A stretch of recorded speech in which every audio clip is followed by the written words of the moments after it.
Vážená dáma, vážení páni, vítam vás na dnešnej tlačovej konferencii futbalového klubu Inter Bratislava pred štartom novej sezóny. V našom klube si veľmi vážime médiá, že sa zaujímajú o dianie v žlto-čiernej kuchyni. A dôkazom toho je aj tento All-Stars team ostrieľaných harcovníkov, ktorý vám už naozaj nemusím predstavovať, ktorých veľmi dobre poznáte. A dnes je tu aj jedna nová tvár. Dovolte mi, aby som vám predstavil za akcionárov pána Jána Palenčára, ktorý je aj bývalým hráčom Interu. Toľko teda z mojej strany a na úvod by som dal slovo prezidentovi futbalového klubu a zároveň trénerovi Ámusa pánovi Jozefovi Barmušovi. Ďakujem za slovo. Dovoľte, aby som aj ja vás privítal na tejto provizórnej alebo predsezónnej tlačovke. Vo zvláštnom prostredí vidíte benefit nových priestorov, ktoré čoskoro vlastne obsadíme v priebehu tohoto týždňa. Využívate teraz ako prvý na tejto tlačovej konferencii a verím potom, že neobídete tento štadión ani pri majstrovských zápasoch, ktoré sa tu budú odohrávať a prídete pekne sa pozrieť z takto zvýšky na futbal, ktorý prebieha práve za nami. Vidíte, že sa to uskutočňuje naozaj tu na nových priestoroch. Treba v prvom rade tu poďakovať akcionárom, ktorí zabezpečili zdroje na to, aby sa dobudovali sociálne priestory, kabíny, šatne, takisto sekretariát futbalového klubu. Od novej sezóny budeme tu vlastne sídliť, tu bude usadené vedenie klubu, bude to pôsobiť naďalej naša mládež predovšetkým, pretože ako viete, prejdem s tým na mužov hneď. Muži prechádzame od jesennej časti na štadión ŠKP, kde budeme hrávať naše domáce zápasy v nedeľu 10:30.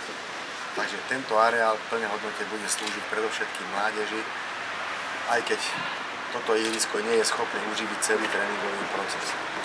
Takže okrem tohoto ihriska prenajímame ihrisko ekonómu pre 14-15 ročných a bývalý štart za Kauflandom je využívaný ako ihrisko na tréningový proces pre dorastencov, starších, mladších a pre mužov. Ale žiaľ, máme smutnú správu, aj toto ihrisko v novom roku padne za vlast, takže môžete, tí, ktorí máte štatistiky, môžete kľudne napísať, že 39. futbalové ihrisko v Bratislave padne za obeť, takisto developing. Čo tam bude presne v tejto chvíli, vám nepoviem, ale je to tak asi. Takže dostávame sa do problémov, čo sa týka tréningových ploch. Nehovorím o zápasových štadiónoch, ale o tréningových ploch. Pamätníci, ktorí ste, viete o tom, že ihriska voľakedy neboli tak často a tak husto obsadené mužstvami počas jedného tréningu. Každý má minimálne polovičku ihriska. Dneska je bežný štandard, že 4 mužstvá pomaly na jednom ihrisku a potom si vieme predstaviť úroveň tréningového procesu. Takže na margo tejto situácie len toľko. Čo sa týka A-mužov, prejdeme. Máte tu presné informácie, nech sa páči, ste si to mohli pozrieť všetko. Ja len to skomentujem tak veľmi stručne. Pokračujeme v klubovej filozofii, budujeme naďalej mladý mančaft, ako vidíte, na báze predovšetkým vlastných odchovancov z tohoto kádra, ktorý tu je. Už sú hráčmi Interu 17-18 hráči. To znamená, už to je taký kapitál, pri ktorom nie sme nútení každý rok doplňať hostujúcimi hráčmi za každú cenu tento tým. Ideme do 3. ligy, s nami tam prišli ďalší 11 z našej vlaňajšej súťaže. Pribudla tam Dunajská Lužná a Rača a z dola Viničné s Tomášovom. Top favoritom asi celého ročníka bude Dunajská Lužná. Jednak je tam ekonomické zázemie, myslím, že silnejšie ako u nás, politická podpora a vôbec teda tá skutočnosť, že sa tam buduje reprezentačný štadión pre ženský futbal, našepkáva nám, že bude to asi tak a urobia Dunajská Lužná všetko preto, aby oni boli tí, ktorí by sa mohli kvalifikovať do druhej ligy. My ideme do ročníka s jasným cieľom hrať o špičku tabuľky. Zase dávame dôveru tomu istému kádru, ktorý sme mali, lebo hráči, ktorí si to vybojovali, túto súťaž, nech zabojujú tú druhú ligu. Ak by na to boli schopnosti a možnosti, tú šancu by sme potom radi samozrejme využili. Ukážu to samotné zápasy. Vieme, že všetci zbroja na okolí, všetky obce, ktoré sú na okolí Bratislavy, lákajú lanária mladých hráčov, dávajú vyššie finančné možnosti. My tou cestou zatiaľ nemôžeme ísť, pretože my sa koncentrujeme na mládež. Na rozdiel od týchto mužstiev my máme okrem mužov ďalších 10-11 súťažných mužstiev detí. A produkujeme deti vo veľkom, samozrejme s tým, že častokrát nemajú uplatnenie ani u nás, takže je im umožnené odísť na nejaké hosťovanie, ale toto je taká zásadná diferencia medzi nami a medzi mužstvami, ktoré tu pôsobia na periférii. To, že Inter je veľkou motiváciou pre každého súpera, ku ktorému prídeme, o tom nemusím ani hovoriť, ale chlapci aj vo vládnejšom ročníku dokázali, že na to majú a je to predovšetkým ich zásluha, že zvládli tak náročnú jar, lebo chcem upozorniť na jednu skutočnosť, že vzhľadom k tomu, že boli aj niektoré odložené zápasy na jar, pršalo, nebol vhodný terén na zápas, tak my sme posledných 12 zápasov sezóny odohrali v rytme sobota, streda, sobota. To znamená, 12 zápasov je veľké sústo a vďaka tomu, že chlapci boli dostatočne pripravení, dostatočne motivovaní a mali sme široký kader hráčov, sme to zvládli a ja si myslím, že tam bol základ toho celého úspechu. Táto príprava bola výrazne kratšia, navyše nám ešte skomplikoval slovenský pohár, ktorý nám vylosovali na 26. situáciu tým, že generáky, ktoré sme naplánovali, mohli sme vystriedať len 3 hráčov, lebo to bol súťažný zápas už so štartom s nepočujúcimi, ale my sme ešte mali ďalší zápas na druhý deň zlatých klasok, takže z tohoto pohľadu je to v poriadku. Trošku sa nám naštrbila príprava z pohľadu príchodu niektorých hráčov, skorý štart súťaže niektorým nekorešpondoval úplne ideálne s dovolenkou, niektorí mali malé štátnice, dostali sa domov k rodičom začiatkom júla, takže nejaký ten odpočinok si museli vybrať, takže bolo také neúplne optimálne a ja verím, že súťaž sa nerozhodne na začiatku, ale rozhodne sa až na samotnom závere a dúfam, že dovtedy sa mužstvo plnohodnotne doplní. Momentálne káder sme si ponechali 25 hráčov s 3 brankármi, sú tam ešte 2 zranení hráči, takže reálne k dispozícii máme zhruba 23 hráčov, vrátane 2 brankárov a tí, ktorí sa budú zotavovať, predpokladám, že v priebehu jesene nás doplňa a vystúžia a prosíme náš káder. Žiadne veľké ryby sme neulovili, ideme tou cestou mladých hráčov, všetko, keď tu vidíte, jedného skúseného máme tu a druhý 2 ešte nejakí skúsení, tí vysedávajú zatiaľ na lavičke, lebo ich nepotrebujeme. Takže ja len toľko, ak budete mať dotazy, nech sa páči, dám vám priestor potom ostatným ľuďom z vedenia. Ďakujem za úvodné slova pánovi Barmošovi a teraz by som odovzdal pomyselný štafetový kolík prezidentovi občianskeho združenia, pánovi Jozefovi Mihalovi. Ďakujem pekne za slovo, dobrý deň vám prajem. Vidíte, kde ste a spoločne si spomeniete, kde sa konala alebo nekonala tlačová konferencia Interu pred 5 rokmi. Ja som veľmi hrdý na to, čo sme dokázali za 5 rokov. Inter, ktorý nemal pred 5 rokmi existovať, je dnes tu a je nespochybniteľnou momentálne dvojkou vo futbale v Bratislave po Slovane. Vidíte, aké má obrovské problémy Petržalka. Ďalšie kluby buď neexistujú, ako napríklad Rapid, alebo sú vo vážnych problémoch, ako je napríklad SKP Dubravka.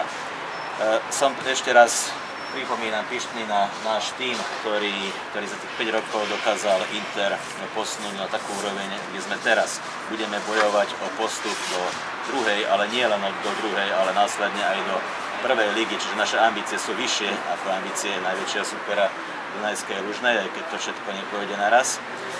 Naši dorastenci budú bojovať o prvenstvo v druhej dorasteneckej lige s otáznou možnosťou postupu do najvyššej súťaže. Práve za nami prebieha prípravný zápas 19-ky. 19-ka má neuveriteľne nabitý káder, tu sú hráči, ktorí majú prvoligové parametre a verím, že po skončení tohto ročníka sa o mnoho väčšom počte presadia aj v našom Ačku, prípadne v iných tímoch a myslím si, že niektorí z nich dotiahnu veľmi ďaleko, ak budú na sebe pracovať. Tieto priestory boli vybudované v priebehu tohto ročníka a budú bázou pre jednak vedenie Interu, jednak pre mládež. A pozrite, kde sme sa dostali. Budeme hrávať svoje majstráky Ačko Dúbravky. Opakujem znovu, pred 5 rokmi sme sedeli na pasienkoch, ja ako rodič vtedy, a našim deťom a kolegom rodičom boli sľubované fantastické podmienky pre ich decka, či v Dúbravke, či v Petržalke, či na Slovane. Ťahali naše deti do Dúbravky. Dnes naše deti do Dúbravky pôjdu, ale nie ako nejakí prišelci z rozpadnutého Interu, ale so znakom Inter na hrudi, s tým, že budú tam hrávať majstrovské zápasy a chceme vlastne našu mládežnícku základňu perspektívne rozšíriť na 2 miesta, nielen tu na Drieňovej, ale aj v západnej časti Bratislavy v Dúbravke a tým pádom sa Inter stane tým, čo býval niekedy. Nehovorím teraz o Ačku, ale myslím o mládeži, kde budeme mať okolo 300, možno aj viac detí v mládežníckych družstvách a budeme pripravovať decká pre možno ich úspešnú športovú kariéru. Vývoj v tomto klube dospel do fázy, kedy pomiestanú štafetu preberá akciová spoločnosť s niekoľkými akcionármi. Jedným z akcionárov akciovej spoločnosti je aj občianske združenie, čiže takto sa zachová kontinuita tých posledných 5 rokov. Je to nevyhnutné, pretože ak máme vysoké ambície, tak nejde to už realizovať formou občianskeho združenia, ale štandardom je prejsť na model obchodnej spoločnosti. Zvolili sme model akciovej spoločnosti. Znamená to aj samozrejme pevnejšie finančné zázemie, stabilnejšie financovanie klubu a znamená to aj možnosť takejto stavby, znamená to možnosť kultivácie tohto areálu a predpokladáme teda, že budeme investovať aj do areálu ŠKP, aby sa to znovu stalo to miesto, nie miestom, kde chodia bezdomovci a rôzne podivuhodné individuá, ale kde budú radi chodiať obyvatelia Dúbravky, ale celej Bratislavy na zápasy, prípadne so svojimi deťmi na tréningy. Takže to je veľký pokrok a deľba práce bude taká, že akciová spoločnosť bude mať primárne pod patronátom fungovanie A-mužstva v súťažiach a občianske združenie bude jednak z časti zabezpečovať tréningový proces a najmä sa sústreďovať na čo najlepšie podmienky pre tréningy a zápasy mládeže. Opakujem na záver, z mojej strany som veľmi pyšný a hrdý na tým ľudí, ktorí sú v Interi a som hrdý na to, že sme po 5 rokoch priniesli takýto výsledok a som rád, že to oceňujú aj naši fanúšikovia, ktorí pevne stoja pri nás a verím, že ich potešíme dobrými výsledkami aj v nadchádzajúcom ročníku. Ďakujem pánovi Mihalovi za jeho slova a teraz by som požiadal o pohľad do kabíny našu žltočiernu ikonu, kapitána Interu a predĺženú ruku trénera Barmoša na ihrisku, Romana Krata. Tak dobrý deň.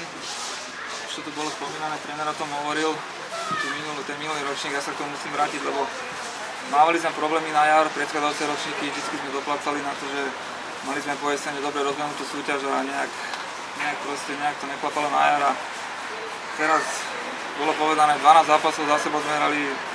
Veľa hráčov odohralo všetkých 12 zápasov a naozaj to fungovalo, takže ja sa chcem ešte raz poďakovať všetkým hráčom, trénerom, že sme to zvládli a urobili sme radosť všetkým fanúšikom.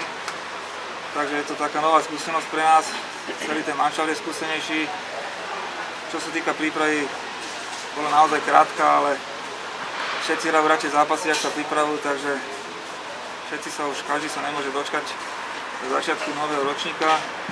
Prípravné zápasy boli tam aj silnejší superi, slabší, výsledky boli vcelku pozitívne, ale až samotná liga ukáže, že jak sme na to pripravení, tá nás preverí, takže súťaž je prakticky na tie 4-5 mužstiev je rovnaká, naše ciele, samozrejme sme v Interi, nemôžeme mať nejaké ostré tabulky hrať alebo niečo, to nebaví ani hráčov, ani fanúšikov a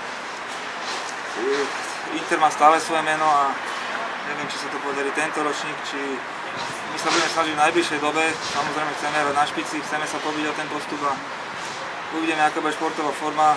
Ja môžem povedať za všetkých, že urobíme všetko preto a budeme sa snažiť aj o špicu tabulky a keď sa bude dať, tak v čo najkratšom termíne by sme chceli určite ísť ešte vyššie, lebo naše cieľe sú naozaj najvyššie, je to Inter a chceme sa dostať čo najkratšom možno v nejakom čase tam, kde myslím, že Inter patrí. Ďakujem Romanovi za bojovné slova a teraz by som odovzdal slovo viceprezidentovi občianskeho združenia pánovi Antonovi Gregušovi. Dobrý deň z mojej strany. Vidíte, tie informácie, ktoré doteraz prebehli, sú pozitívne a verím, že tak ako vy budete mať na novom štadióne využívať v Dubravke lepšie podmienky na prácu, tak verím, že spravíme týmto krokom samozrejme radosť aj fanúšikom, ktorí verím v hojnom počte prídu na štadión. Rád by som touto cestou pozval všetkých, ktorí majú záujem o bratislavský futbal, aby sa prišli pozrieť na jeho úroveň v tejto vyššej súťaži, že im ponúkneme postupom času, ako to bolo deklarované, aj tie vyššie stupienky, až teda do tej najvyššej. Verím, že sa nám to podarí spoločnou prácou a v tejto súvislosti by som rád vyjadril informáciu, že na ten prvý domáci zápas sme sa rozhodli, ktorý bude v druhom kole, pozvať všetkých priaznivcov, fanúšikov zdarma na druhé kolo, ktoré sa uskutoční 10. augusta. Je to teda prvý domáci zápas. Verím, že aj týmto krokom sa identifikujeme čo najskôr na našom novom domácom štadióne a že spoločne nám to naše pôsobenie bude prinášať radosť a úžitok našej futbalovej práce. Ďakujem. Ďakujem a ešte by som požiadal o pár slov za akcionárov pána Jana Palenčíka. Dobrý deň. Ja len pohľad akcionárov na Inter. Ja osobne som prežil v Interi 12 rokov a prešiel som všetky mládežnícke reprezentácie s Interom. A potom, čo sa stalo pred x rokmi s Interom, to bol pre mňa šok, lebo Inter bola stolica nielen na Slovensku, ale myslím si, že v celom Československu. A Inter vychoval nespočetné množstvo veľkých osobností a reprezentantov. V rámci akciovej spoločnosti, ktorá vstúpila týmto spôsobom do športového klubu, by som chcel personifikovať ľudí, ktorí za tým stojí. V prvom rade Anton Bezák, je to Peter Hasoň, je to Karol Kovár, je to už spomenuté občianske združenie, ktoré zastupuje pán Mihál a som to ja. Náš cieľ spoločný je to, aby sme naozaj vrátili Interu tú pôvodnú slávu. Keď v súčasnosti sa už v rámci mládežníckych jednotlivých kategórií presúvame z turnaja na turnaj, tak to meno Inter ľudia nezabudnú. Či to je v Rakúsku, na Slovensku, v Čechách a čakajú, čo sa s Interom stane.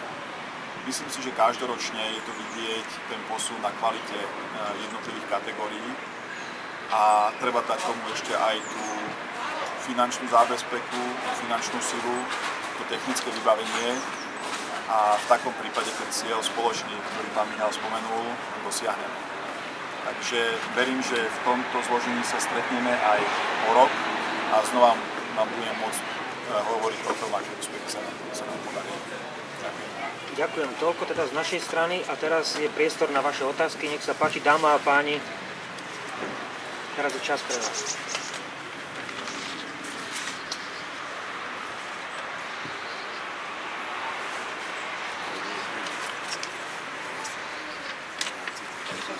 Nech sa páči, pán Zeman.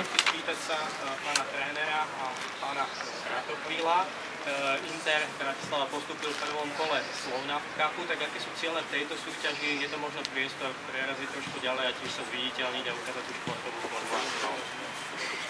Aj v minulých ročníkoch sme sa zúčastňovali teda pohára Bratislavského futbalového Slovnaft Cupu teraz. Vždy sme to brali ako taký krátkodobejší cieľ, v ktorom sa pokúsime dostať čo najďalej v tejto súťaži a vytvoriť tak predovšetkým priestor na súťažné zápasy pre tých hráčov, ktorí menej dostávajú priestor súťažných zápasov. Takto sme to vnímali doteraz a takto zrejme bude fungovať aj ďalej, pretože snívať o nejakom veľkom prerazení Slovnaft Cupu by bolo asi predčasné, ale už v druhom kole narazíme na súpera takého istého rangu, ako sme my, na slovenský rod hráme u nich, takže ten cieľ zostáva asi identický. Dostať sa čo najďalej, pokiaľ to bude možné, a overovať si výkonnosť, súťažnú výkonnosť niektorých hráčov, ktorí menej hrávajú, pretože hrať dve súťaže a orientovať sa len vyslovene na ten káder hráčov, ktorí hrali majstrovské zápasy, nebolo by to dobré, mohla by to narušiť atmosféru v kabíne. Na druhej strane potrebujeme si overiť výkonnosť a schopnosti hráčov naozaj v ostrých zápasoch, keďže súťaž sa len rozbieha.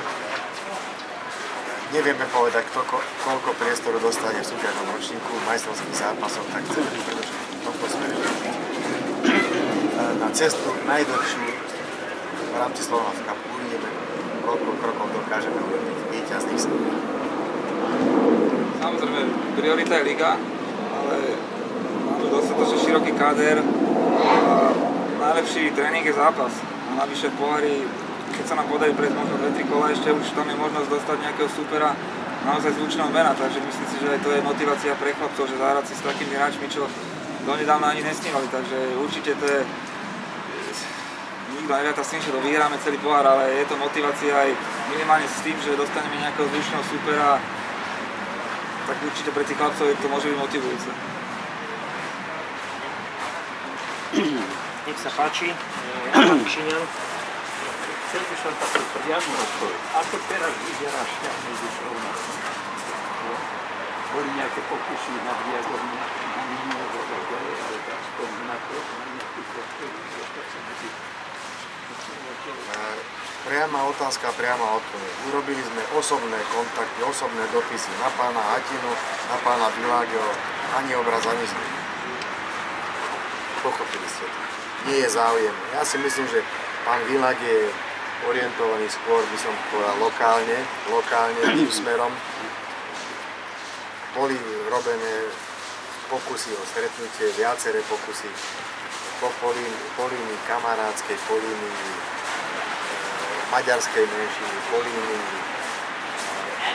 ďalších sympatizantov politických nejakých. Nič sa nepodarilo. Jednoznačne z toho vyplýva, že nie je záujem o takéto stretnutie, tak mi to vychádza pán Hatina.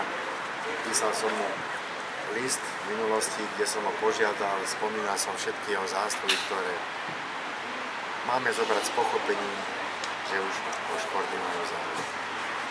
Takže z tej strany ani slza, ani kvapka, ani cent. Nech sa páči, pán Válko.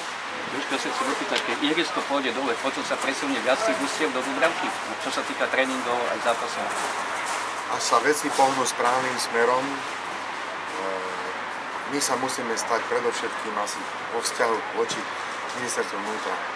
Oficiálnymi partnermi by sme sa museli stať a predpokladáme, že potom